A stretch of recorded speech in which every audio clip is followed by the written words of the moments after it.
Always, Grease and Rome students, welcome back, and thanks for coming back today on Friday. We're going to finish up Chapter 10 completely today, and we're going to deal with some cultural topics, mostly Roman pastimes and entertainments and things like that, so some interesting stuff.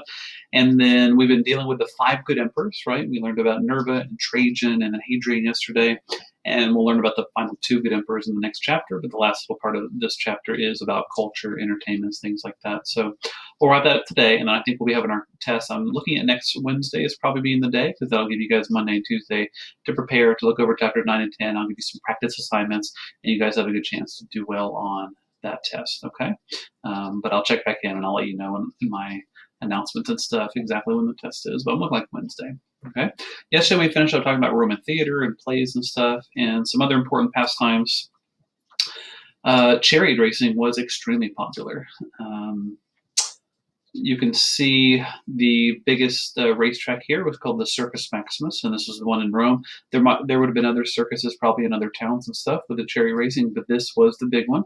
According to that Roman calendar that I mentioned yesterday about theater days, there was around 64 days that were marked off as chariot races at public expense. So that shows you pretty big deal, pretty big popular form of entertainment.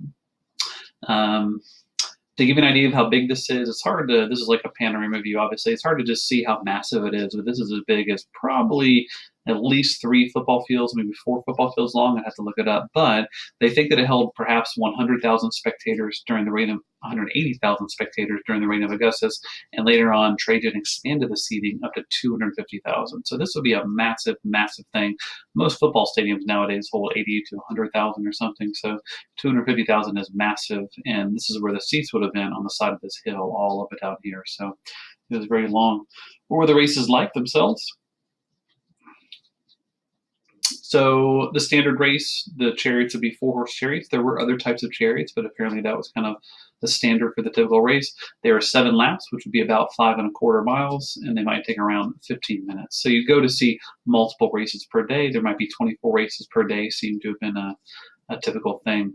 Now, one thing that's kind of unknown by a lot of people is that there was also racing teams. It wasn't just, hey, let me watch that guy, but the teams kind of work together in certain ways. Kind of like with racing nowadays, you watch NASCAR or something, there's a team element to it. There are teams where they work together a bit. So the teams were divided by color. So instead of like a team name or something, they were associated with a certain color. So the 4 original colors, later on there was a few added, but red, white, blue, and green were kind of the 4 original racing teams. So this would have been super exciting. Obviously nowadays we have cars and stuff, and some people like to watch that, but just to watch these kind of fast horses, there'd be a lot of danger involved because there's occasionally going to be crashes and things like that, and bumping into each other. This would have just been a crazy thing to go and watch. The Emperor's Palace that was located on the Palatine Hill, one of Rome's 7 hills, overlooked the Circus Maximus. And in our previous, right here, this is the Circus Maximus from our previous slide. Right here, you can actually see the remnants of the Imperial Palace. So if you were the Emperor, you could just look off of your balcony and have a great view of the racing that day. That would have been an amazing view. That's the Palatine Hill right there. So winning charioteers could actually end up being pretty big stars. They could get really famous. We actually know some names of charioteers because they were written about how famous and how wealthy they were. And I was going to try to show you an example. Hopefully this works. Let me try something here. I'll try to pull over something. Hopefully you guys can see this. This is just an article I looked up, and it's an article on like high-paid athletes, and each year they talk about who's the highest-paid athlete. But there are some historians who they actually have the winnings written down of one of the charioteers, and his name was Gaius Apuleius Diocles, and adding up his winnings, that equaled about 35 million sesterces. And it's hard to equate sesterces to dollars perfectly, but when they run the numbers and do what they can, this comes out to around $15 billion in today's dollars. So it just shows you these guys can become really, really big time people, very, very wealthy, very, very famous, and really just the sports stars of their days. So it's hard to overstate how famous they could be. This article is pretty interesting. It goes into more about Diocles and the races he won and everything like that. But just wanted to show you that real quick because I remember reading that in the news a couple of years ago. So charioteers could turn into really big deals. And also there was betting at the races. Just like you go to a horse race nowadays, there might be betting and stuff. There'd be betting at these races. In this horse race, some of you might have seen this movie called Ben-Hur, but it was a very famous movie way back in the day, even before my time. But it was about a Roman charioteer called Ben-Hur, played by the famous Charlton Heston. So if you're getting bored and need something to watch, it's one of the classic movies, Ben-Hur. I recommend it. So that's a bit about chariot racing, very fascinating thing. And get myself out of here. Also, I want to talk about gladiatorial games because, of course, those were popular as well. Although they seem to have happened less often than chariot racing and theaters and things like that. And there are probably some reasons for that, but less often than you might think. When you see the movies, you would just assume there's gladiator fights at all times, and you can go see them whenever you want, and they're just fighting nonstop.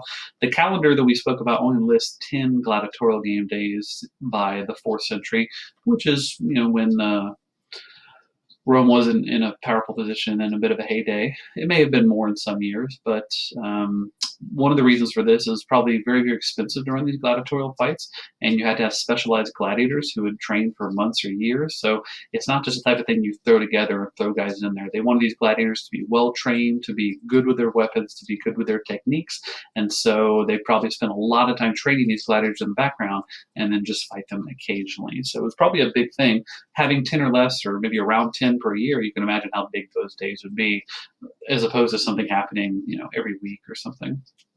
The earliest recorded games we have are in Rome in the 3rd century BC. This is well before the Colosseum was built, because of course the Colosseum, we're going to talk more about it, but it was built by the Emperor Vespasian, who we already talked about, and he started in the year AD 70. But there was gladiator games for hundreds of years before that, but they would have been at smaller amphitheaters and makeshift amphitheaters in different places. The 3rd century is the first recorded games, although they probably go back earlier than that, but that's the first actual written down evidence we have of the games. There's even evidence that gladiatorial games actually started at Etruscan funerals. Etruscans were people from north central Italy that even predated the Romans, so they may have done these at funeral games as a way to kind of respect and honor the dead, and then later on it kind of expanded into a form of entertainment.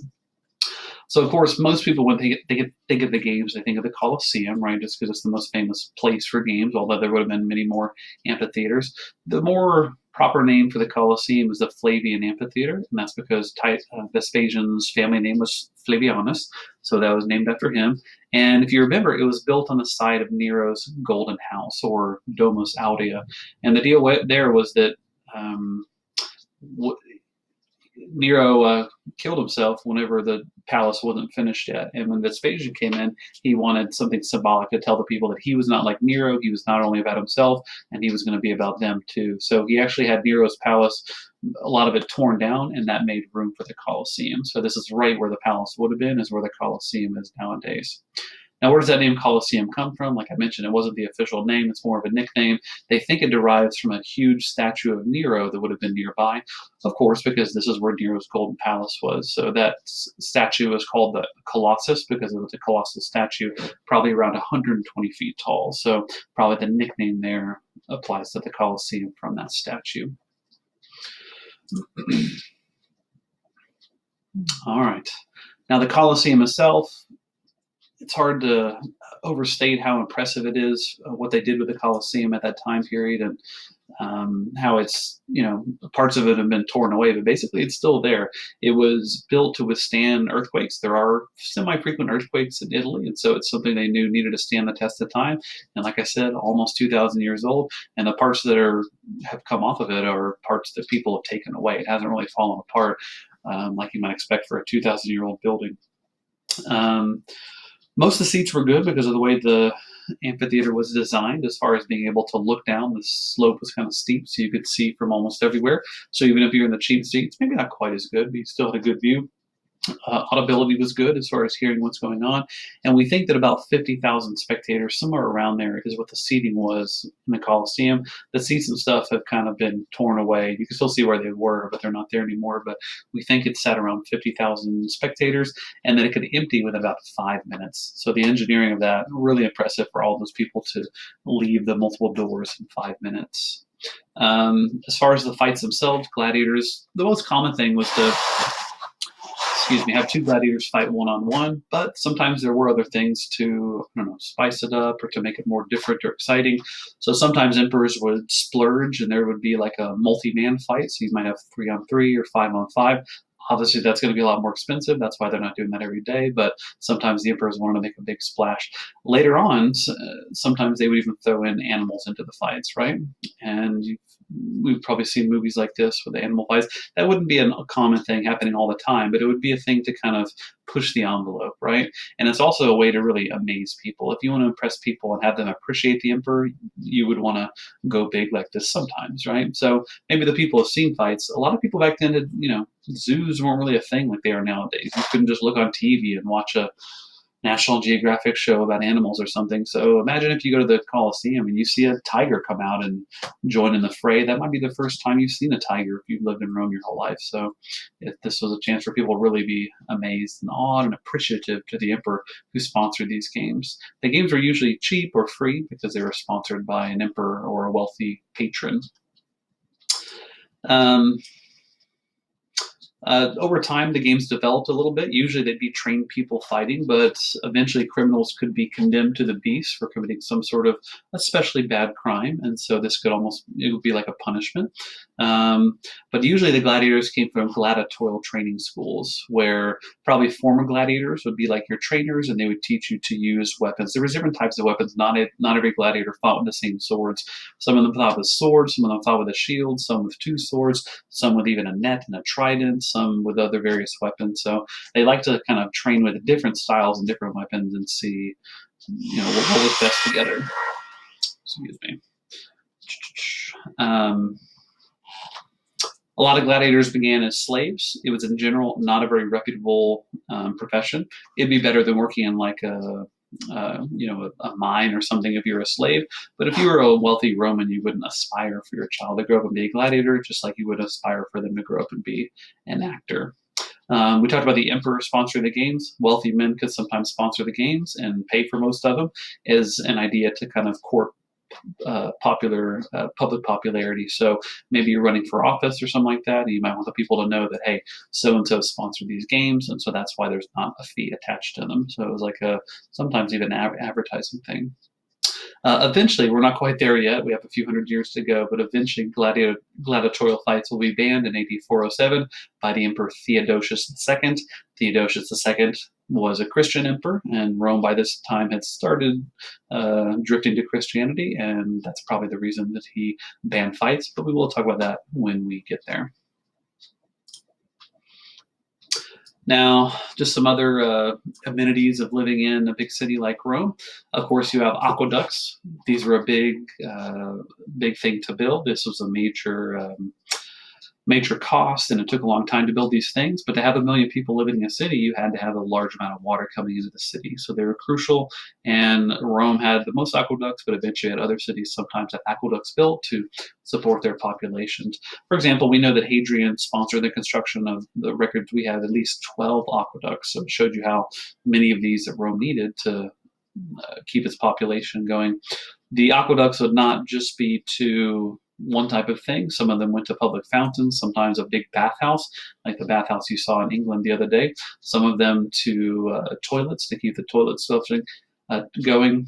Usually individuals did not have running water. That was very, very uncommon. But sometimes if there was excess water, wealthy individuals could pay to have some excess water brought to their home via pipes, but it'd be very expensive and not at all common. Even among people who were well-to-do, you would need to be very, very well-to-do to be able to afford to have water brought to your house. But a lot of people could afford to go to baths. Baths weren't as expensive. They were cheaper that people could afford to go even if you weren't super wealthy. So the public baths in Rome were very large, very extensive. They could have 40 rooms or more in some of the bigger cities, and these rooms would be all sorts of things. So this is not the thing where you go and take a bath and leave after 10 minutes. This is kind of a way to pass part of the day, especially the hottest part of the day in the middle of the day, because they didn't have, air conditioning and stuff like we do. So at the baths, you could go to the sweat room, kind of like a sauna, the cold room, and take a cold bath. The hot room, there's usually an exercise or gym area, an oil room where you would get your oil scraped off, like we talked about with the Strigalus.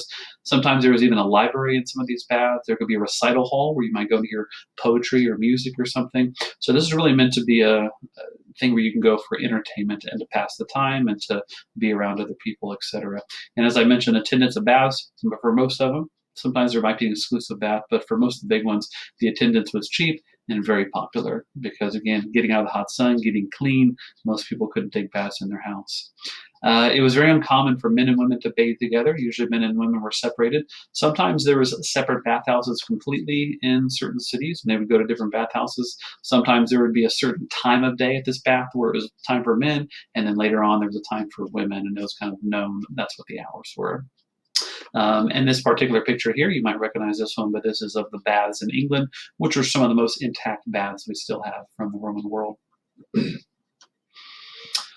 And not entertainment per se, but the chapter finishes up here talking about Roman education. And slide myself out of the way here.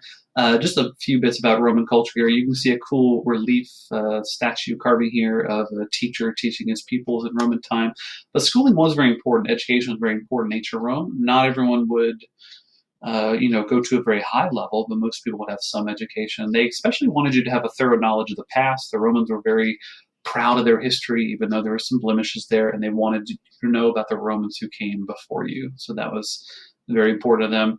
There was not as much of an emphasis on technological skills or, STEM wouldn't have been anything that they had any idea about in the ancient world. For them, if you went, the higher you went, the more it focused on memorization, learning long passages of things like the Aeneid, the poem written by Virgil, or other works of Latin literature like that. So being able to memorize many, many lines. Their memories were probably, the Romans, much better than ours, just because that's how humanity is developed. And then nowadays we have many things to help us remember. And so just by necessity, we don't have to think of things. Even in my lifetime, it's become a thing where when I was a little kid, you would remember phone numbers pretty easily just because you're used to it. You need to know your parents' phone number, your friend's phone number. So it wouldn't be uncommon to know 40, 50 phone numbers very easily and rattle them off the top of your head. Nowadays, it's sometimes students don't even know their own phone number, I find, and certainly not their friends or anything because they're in your phone. So you don't really need to know the phone number very often. Very rarely do you need to know it. So you can just imagine that in Roman times that their memories, by necessity, they didn't have, a phone at their side. They couldn't pull these things up. So you had to be able to memorize things. And probably even before the Romans, before writing, cultures that were pre-writing, their memories would have been even better just by necessity. So memorization was a big thing.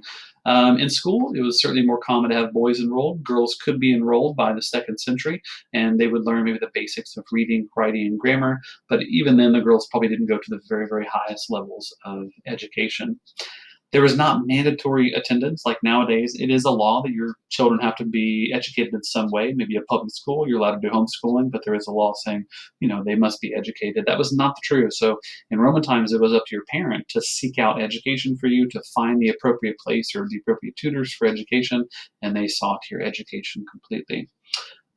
If you went into the higher levels of education, especially if you're from a wealthier family, the higher levels would focus on effective public speaking, because the idea was if you wanted to be a consul or a politician or an important lawyer or something, one of the most important things was being able to give effective speeches and to get people to follow you and to understand what you're saying. So rhetoric, which is the idea of speaking well in public, was one of the most crucial things to them to a much greater extent than nowadays. Nowadays, public speaking is kind of a big deal sometimes, but certainly when you go to college, everyone's been telling you, oh, you must be an excellent public speaker, you must take a rhetoric class. That's kind of not that common of a thing nowadays. So back then, that would have been their primary focus, as well as learning language, literature. At the upper levels, you'd certainly be doing some Greek literature as well by then. And if you wanted to visit a big library, there was a big library eventually at Rome. Probably the most well-known library was also one at Alexandria in Egypt. Unfortunately, it's been lost today, and the library does not still exist. But for more descriptions of it, it was the biggest, kind of grandest library in the ancient world. Yeah. So that is the end of chapter 10, and we successfully got through this loop like I was hoping. And thank you guys for staying with me and following along so dutifully and reading along with your books also. Next week, I'm going to give you guys some practice for this chapter, and our next test will be on chapters 9 and 10. And I anticipate that'll probably be on Wednesday, but I'll put that as an assignment so you can see the details when you log into On Campus, okay? Make sure to pop into my office hours if you need any help with chapters 9 or 10, and hope to see you guys do very well on this upcoming test, okay? Have a great weekend, and I will see you back on Monday.